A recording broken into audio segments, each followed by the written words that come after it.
बॉलीवुड का एक ऐसा अभिनेता जिनके लोग ही फैन नहीं थे, खुद पूरा बॉलीवुड उनका फैन था, वो दिलीप कुमार साहब अब हमारे बीच नहीं रहे। 98 बरस की उम्र में उनका निधन हो गया है। पिछले कुछ वर्षों से वो अस्पताल आते जाते रहे। कई बार उनके न रहने की खबरें आई, लेकिन हर बार वो लौट आते थे, लेकिन इस बार वो नहीं लौट पाए। उनका जन्म 11 दिसंबर 1922 में हुआ था। उन्हें हिंदी सिनेमा के पहले खान के नाम से भी जाना जाता था। दिलीप कुमार ने एक्टिंग की शुरुआत 1944 में फिल्म ज्वार भाटा से की थी और हिंदी सिनेमा में मेथड एक्टिंग का श्रेय दिलीप साहब को ही जाता है।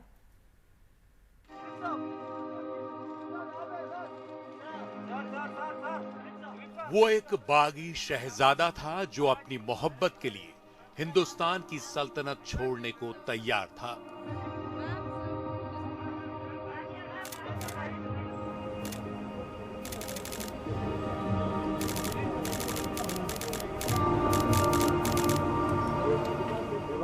पृथ्वीराज कपूर की जलती हुई आंखों और सख्त कांपती आवाज का सामना दिलीप कुमार की कौंधती हुई आंखें और लरचती हुई आवाज ही कर सकती थी। लेकिन फिल्म मुगले आजम कई दशकों में फैले दिलीप कुमार के फिल्मी सफर का एक अहम मुकाम भर थी।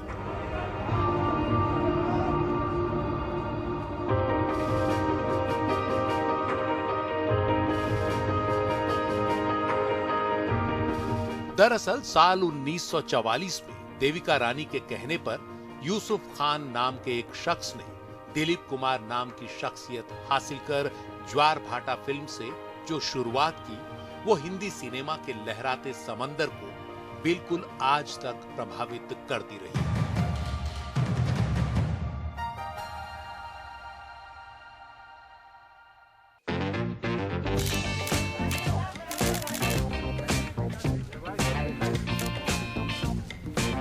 आजाद भारत की हसरतों का जो नया दौर था, उसके लिए दिलीप कुमार जैसी एक मुकम्मल शख्सियत चाहिए थी, जो गांव का भी हो जाता, शहर का भी, गरीब का बेटा भी बन जाता और शहजादा भी, राम भी बन जाता और श्याम भी, और किसी दिन शहर से आई बस का मुकाबला अपनी बैलगाड़ी से करने उतर आता।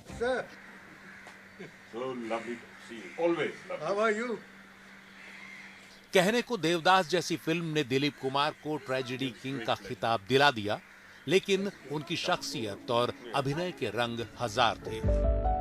उनकी उदासी में, उनकी मुस्कुराहट में, उनके गानों में, उनके थिरकने में एक हिंदुस्तान हंसता गाता, थिरकता और उदास हो जाता था।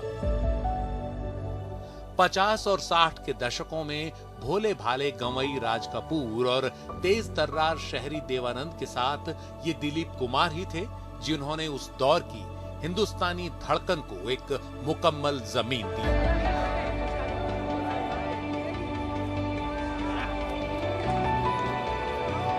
इन तमाम फिल्मों की अलग अलग भूमिकाएं अदा करते दिलीप कुमार अभिनय का स्कूल हो गए थे।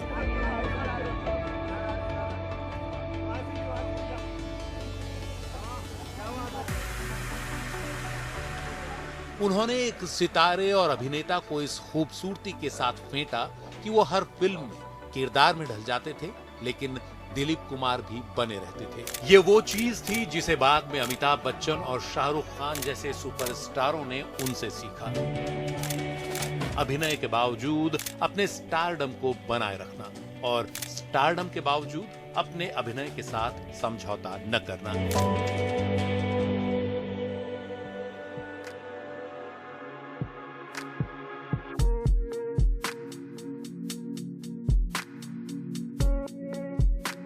उनकी संवाद अदायगी में जो उतार चढ़ाव है, जो अनायास चली आने वाली भर्राहट है या फिर गूंजता हुआ गुस्सा, उसे अमिताभ अपनी धीमी और शाहरुख अपनी तेज संवाद अदायगी के बावजूद आजमाते हुए दिखते हैं। दिलीप कुमार के अभिनय के कई दौर रहे। 80 के दशक में उन्होंने चरित्र अभिनेता के तौर पर वापसी की। क्रांति, मशाल, सौदागर और विधाता जैसी फिल्मों में आए। शक्ति में अमिताभ बच्चन के पिता की यादगार भूमिका अदा की। इस फिल्म ने फिर बताया कि उनके अभिनय की गहराई में कोई बात है जिसे दूसरे छू नहीं पाते। 60 साल के अपने फिल्मी सफर में दिलीप कुमार ने 60 से ज्यादा फिल्में की। दाग, आन, नया दौर, कोहिनूर, गंगा जमुना, लीडर जैसी न जाने कितनी यादगार फिल्में हैं जिनमें दिलीप कुमार के अभिनय के अलग अलग रंग दिखते हैं।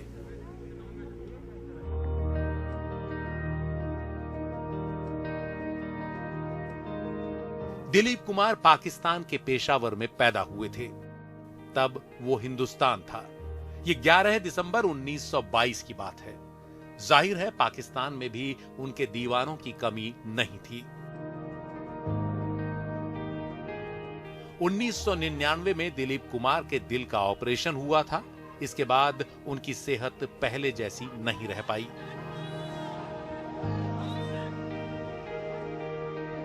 बीते एक दशक में वो बार बार अस्पताल जाकर लौट आते थे। 98 बरस की देह आखिरकार ये बोझ उठा न सकी और हिंदी सिनेमा का सबसे बड़ा सितारा हमेशा हमेशा के लिए डूब गया।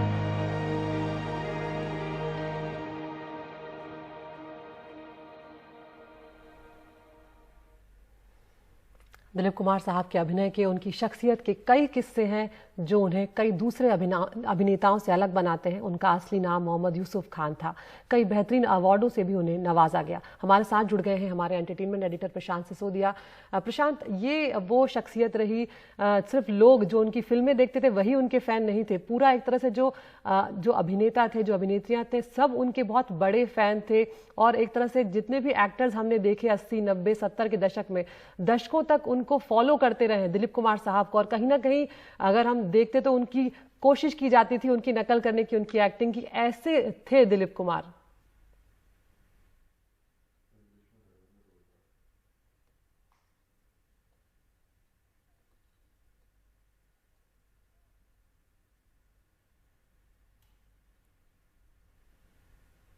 मैं उसके बारे में ये बोल रहा था कि सिर्फ एक्टिंग की नहीं, कुछ ऐसे सीन्स भी हैं जो कई फिल्मों में बाद में कॉपी हुए हैं। चाहे आप अमर एंथनी के उस सीन की बात करें, अमिताभ बच्चन जहाँ शीशे के सामने खड़े हुए हैं, वो सीन आपको दिलीप साहब की एक फिल्म में देखने को मिलेगा। मुझे अभी नाम याद नहीं आ रहा, मैं आपको बताऊंगा वो सीन।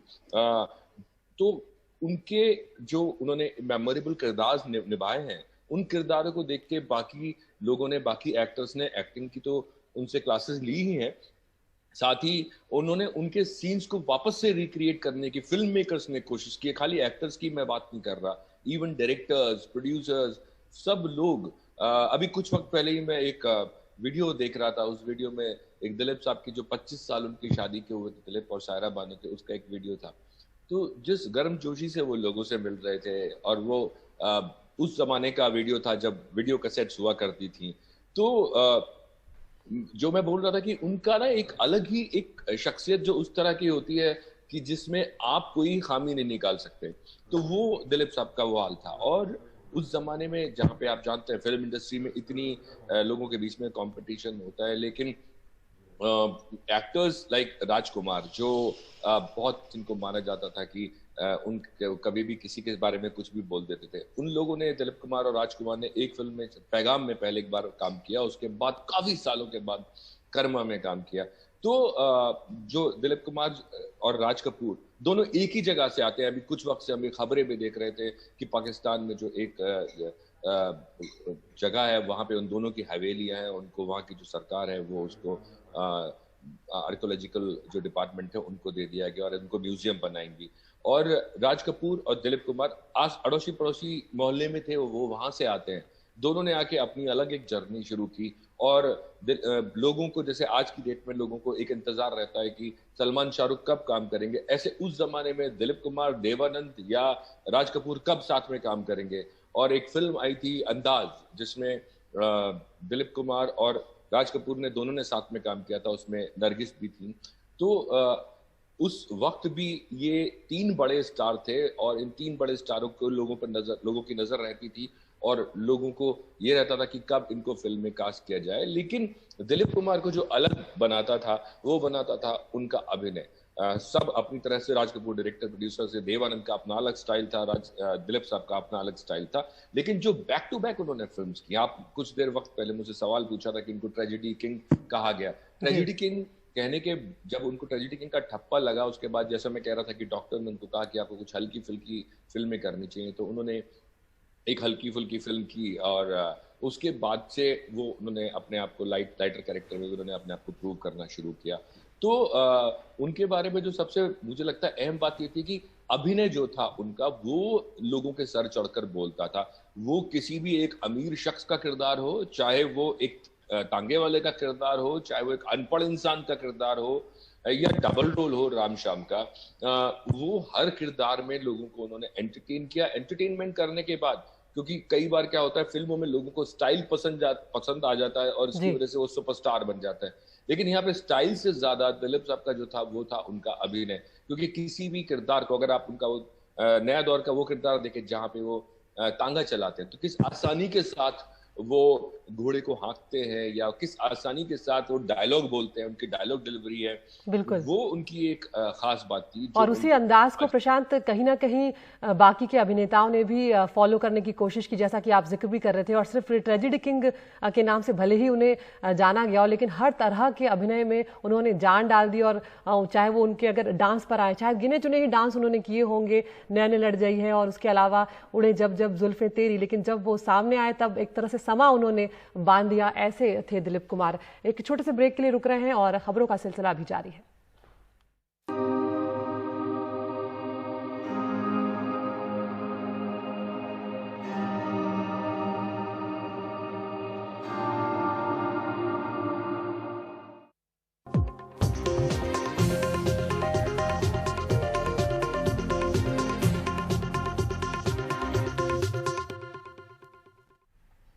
और अब बात मंत्रिमंडल के विस्तार की। आज शाम मोदी मंत्रिमंडल का विस्तार होने जा रहा है। राष्ट्रपति भवन में होने वाले समारोह में नए मंत्रियों को शपथ दिलाई जाएगी। वहीं ये देखना भी दिलचस्प होगा कि क्या कुछ बड़े मंत्रियों की छुट्टी भी होगी या नहीं।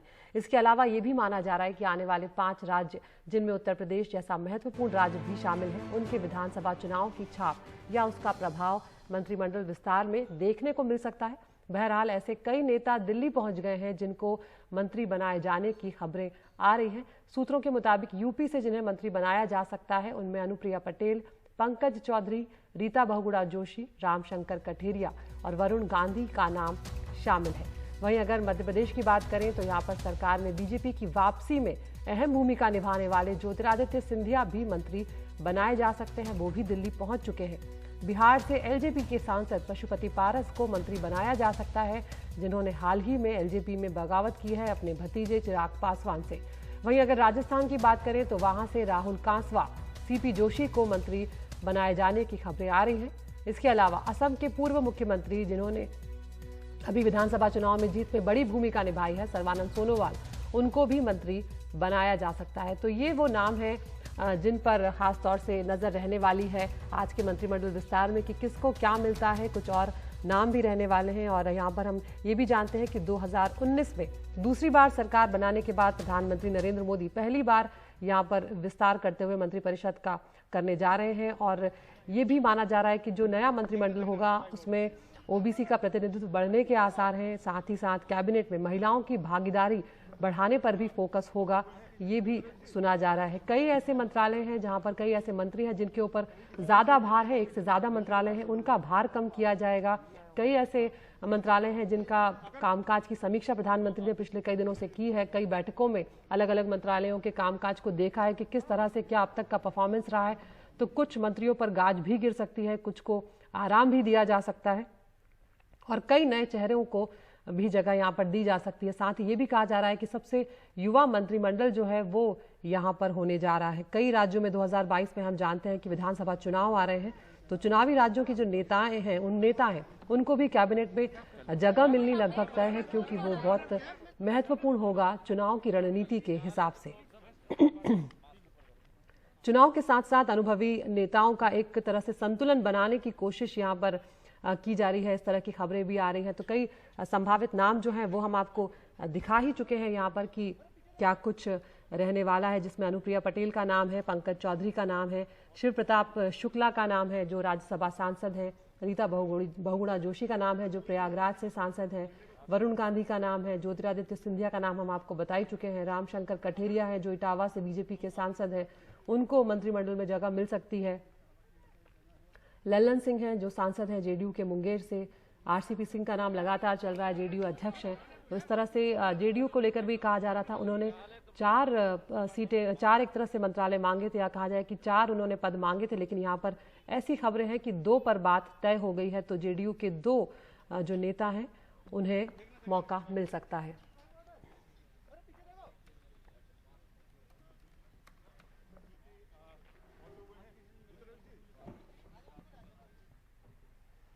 और गुड मॉर्निंग इंडिया में अब वक्त हो गया है टॉप न्यूज का। एनडीटीवी इंडिया आप यूट्यूब पर भी देख सकते हैं। रोज हम आपको 5 खबरें दिखाते हैं, आप चुन सकते हैं अपनी पसंद की खबर।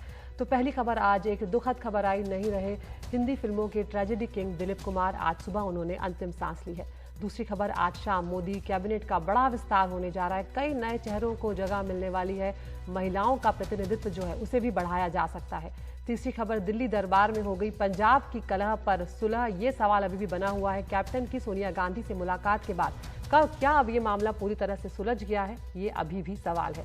उसके अलावा मध्य प्रदेश से खबर आई जहां पर नाली और सड़क ही चोरी हो गई है, ये शिकायत दर्ज की गई है। और 5वीं खबर पेट्रोल से जुड़ी हुई आई, दिल्ली में भी अब पेट्रोल जो है वो 100 रुपए के पार हो चुका है और इसी के साथ चारों महानगरों में पेट्रोल ने सेंचुरी अपनी लगा ली है। तो इन 5 खबरों में से कौन सी खबर आप देखना चाहते हैं, हमारे YouTube चैनल पर जाकर इस पोल में हिस्सा लें। उस खबर को हम आपको दिन भर विस्तार से एनडीटीवी इंडिया पर दिखाएंगे।